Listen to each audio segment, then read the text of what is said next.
신앙 고백 우리 하겠습니다. 나는 전능하신 아버지 하나님 천지의 창조주를 믿습니다. 나는 그의 유일하신 아들 우리 주 예수 그리스도를 믿습니다. 그는 성령으로 잉태되어 동정녀 마리아에게서 나시고 본디오 빌라도에게 고난을 받아 십자가에 못 박혀 죽으시고 장사된 지 사흘 만에 죽은 자 가운데서 다시 살아나셨으며 하늘에 오르시어 전능하신 아버지 하나님 우편에 앉아 계시다가 거기로부터 살아있는 자와 심판하러 오십니다. 나는 성령을 믿으며 거룩한 공교회와 성도의 교제와 죄를 용서받는 것과 몸의 부활과 영생을 믿습니다. 아멘. 407장 우리 찬송하죠.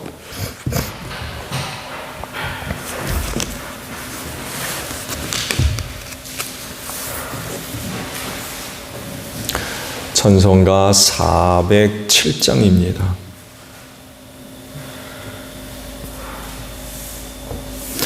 구주와 함께 나 죽었으니 두 주와 함께 나 살았도다. 영광의 그날에 이르도록 언제나 주만 바라봅니다.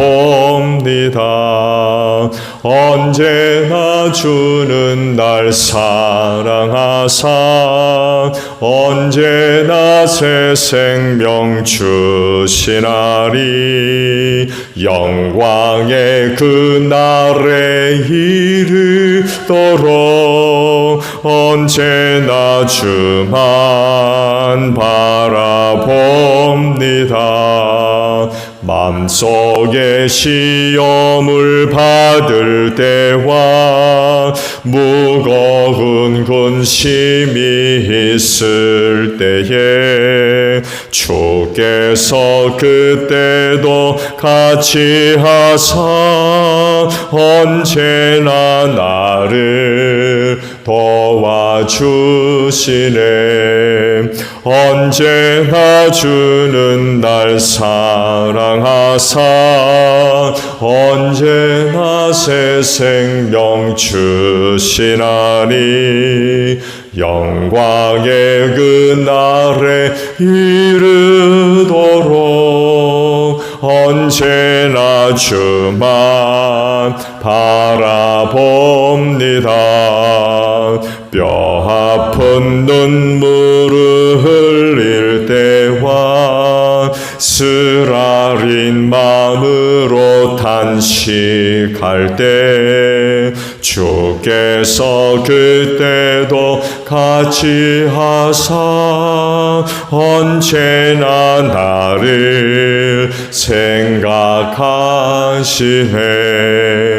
언제나 주는 날 사랑하사 언제나 새 생명 주시나니.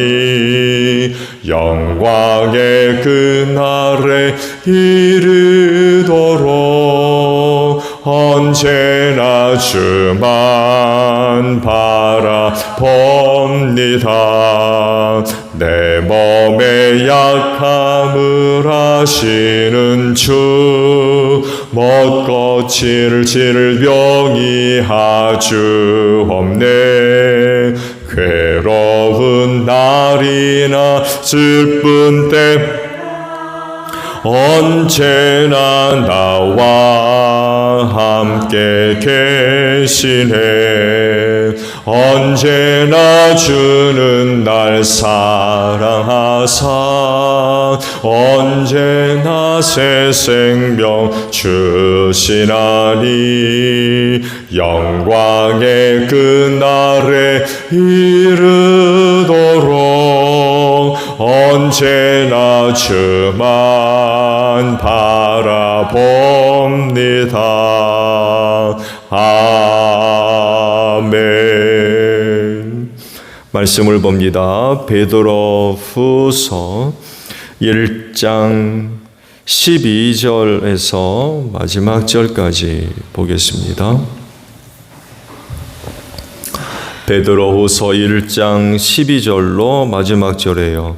그러므로 비록 여러분이 이런 것들을 알고 있고 또 받은 진리에 굳게 서 있지만 나는 언제나 이런 것들을 두고서 여러분을 일깨우려고 합니다.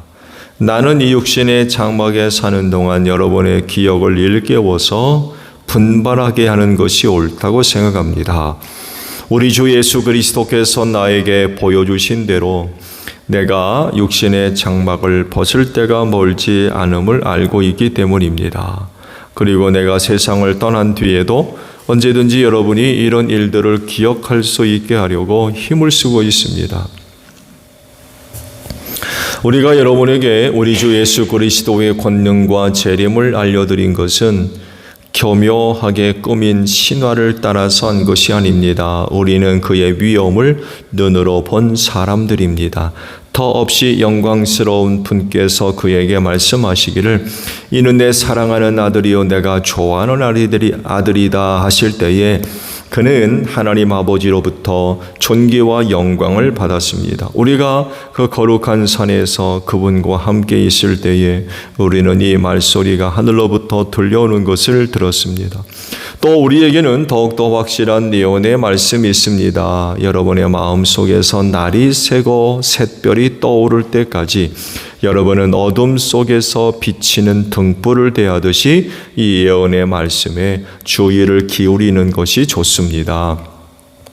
여러분이 무엇보다도 먼저 알아야 할 것은 이것입니다.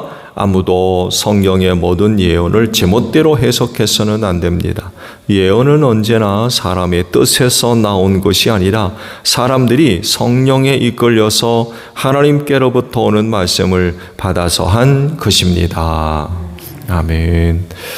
오늘 아침에는요, 두 곳의 말씀을 보려고 합니다.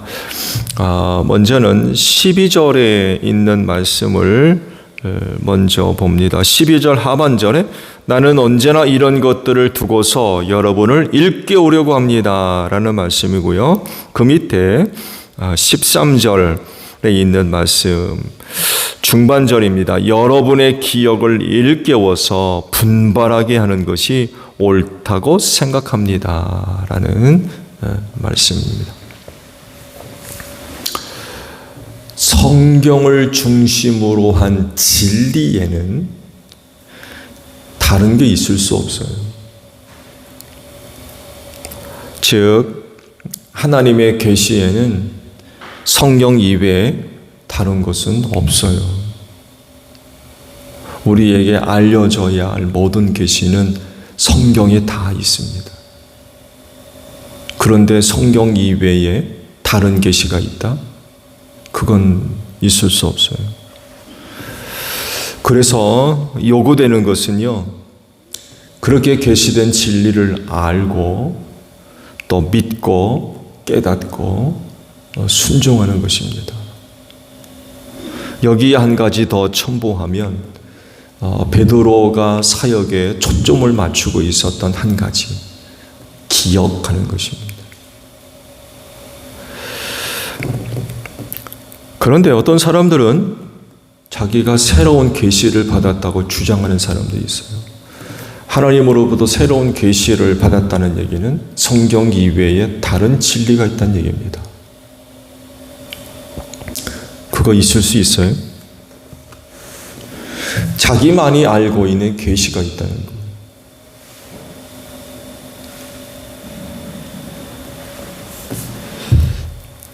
대표적으로 이단입니다. 거짓의 압이 사탄에게 속아가지고 성경 이외에 다른 계시를 주장하고 또 그것 때문에 심지어는 성경의 진리 자체를 부정하고 성경이 갖고 있는 권위까지 부정하려고 합니다. 이런 이단에 속으면 안 되겠죠. 지금도 많은 사람들이 이단에 속아서 진리에 떠난 사람들이 있습니다.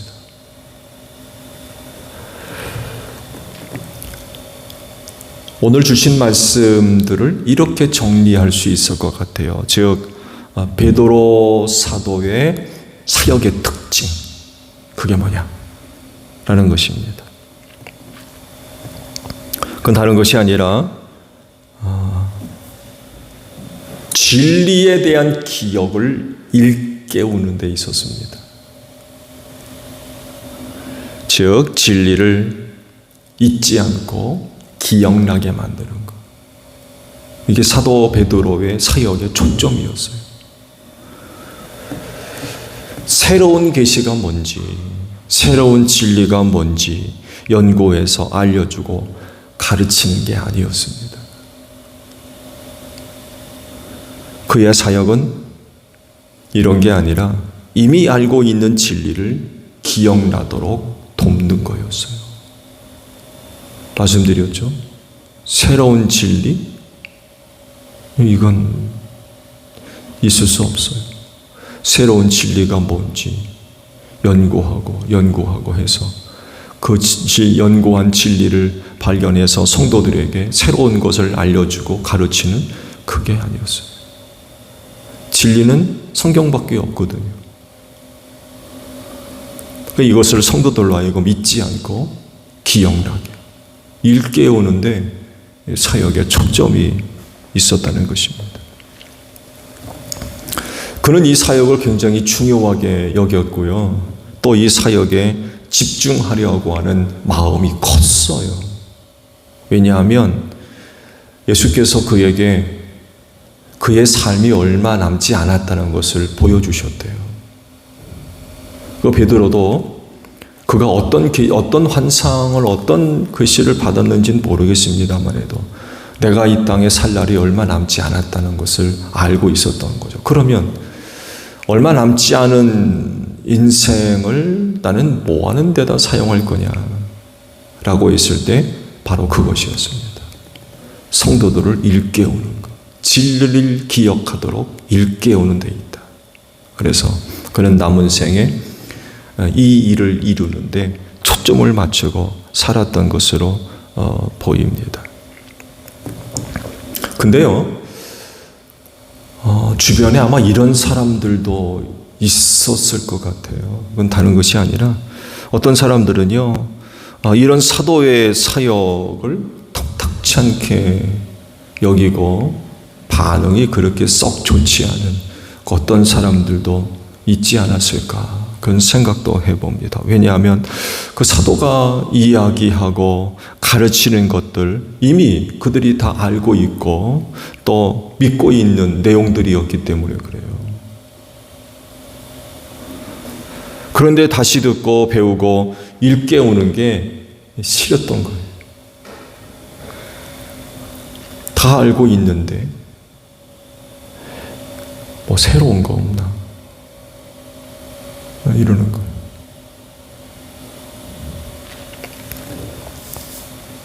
그렇지만 새로운 게 있나요? 만약에 새로운 게 있다고 그러면 성경은 굉장히 두꺼워졌을 겁니다.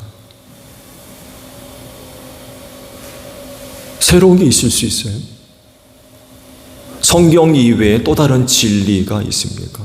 있다고 그러면 말씀드린 대로 성경에 하나둘씩 첨부되게 될 테고 그러면 아마 오늘날 성경책은 굉장히 두꺼워졌을 겁니다. 근데 그렇지가 않다는 거. 진리는 오직 하나지요. 예수 그리스도입니다. 여기에 또 다른 진리가 나올 수 없어요.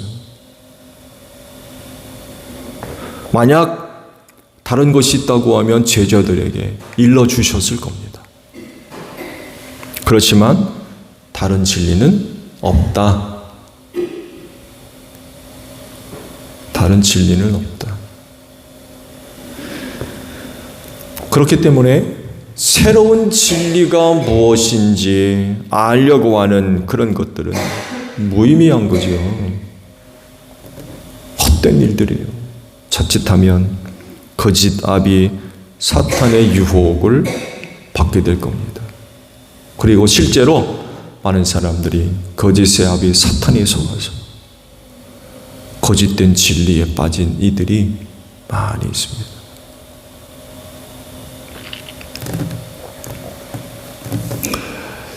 신앙생활하는 사람들에게 있어서 진리를 기억하고 일깨우는 일은요, 믿음에 있어서 매우 중요합니다. 그 믿음의 내용들이거든요. 근데 신앙생활 하는 사람들이 믿음의 내용들을 잘 알지 못할 뿐만 아니라 기억에 두지 않다고 하면 그 믿음이 어떻게 되겠습니까? 여러분, 우리 인간은 있습니다. 망각의 동물이라고 그래요. 잊어버려요.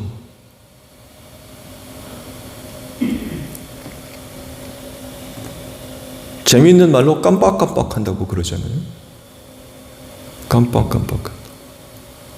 오늘 새벽에도 교회 정문 앞문을 따려고 딱 섰는데 순간 깜빡했어요. 이 비번이. 응? 아, 참 비번이 뭐였더라? 순간 당황했어요.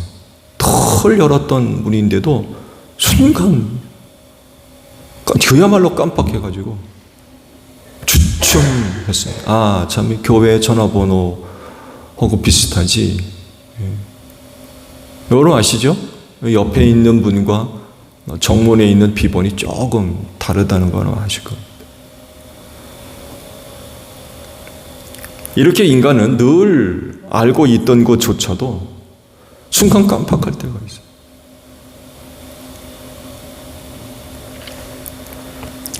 진리를 잊어버렸다. 진리를 기억하지 않는다. 기억 못하고 있다. 이 신앙생활의 심각한 위기죠. 심각한 위기입니다.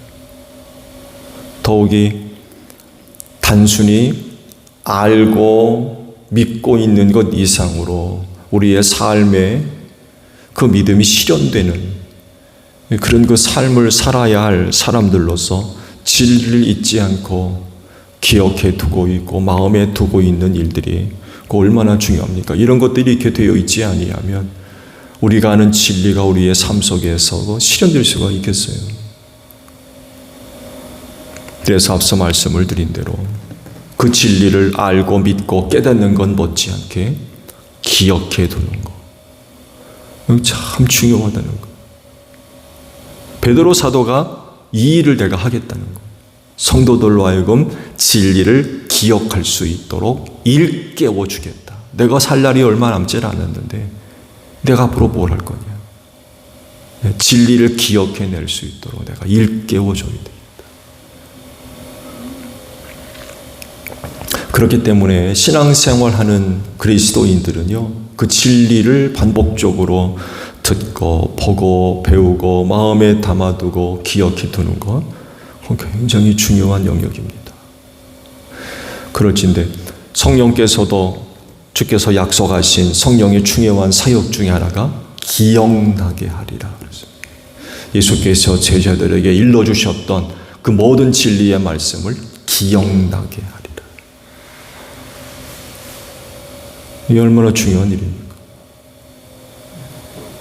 그래야 그 믿음이 흔들리지 않고 든든히 설 수가 있는 거죠. 내가 알고 믿고 있는 진리가 무엇인지 기억하고 있는 것. 그래야 거짓 악한 영들 속이는 자가 나타나서 또 다른 진리를 이야기할 때 속아 넘어가지 않죠. 그렇지 않아요? 지금까지도 그랬고 앞으로도 그랬는데 거짓 영에 속은 자들이 거짓된 진리를 가지고 와서 얼마나 많은 사람들을 속이고 있습니까? 이걸 예방하기 위해서라도 진리를 기억해 두는 것. 머릿속에만 아니냐, 그 마음속에 담아두고 있는 건 이 마지막 때 신앙생활하는 그리스도인들에게 참 중요한 것 같아요.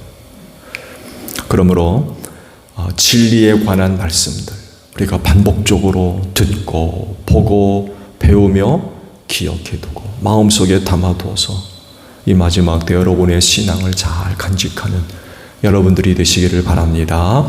주기도문합니다. 하늘에 계신 우리 아버지, 아버지의 이름을 거룩하게 하시며 아버지의 나라가 오게 하시며 아버지의 뜻이 하늘에서와 같이 땅에서도 이루어지게 하소서. 오늘 우리에게 일용할 양식을 주시고 우리가 우리에게 잘못한 사람을 용서하여 준 것 같이 우리 죄를 용서하여 주시고 우리를 시험에 빠지지 않게 하시고 악에서 구하소서. 나라와 권능과 영광이 영원히 아버지의 것입니다.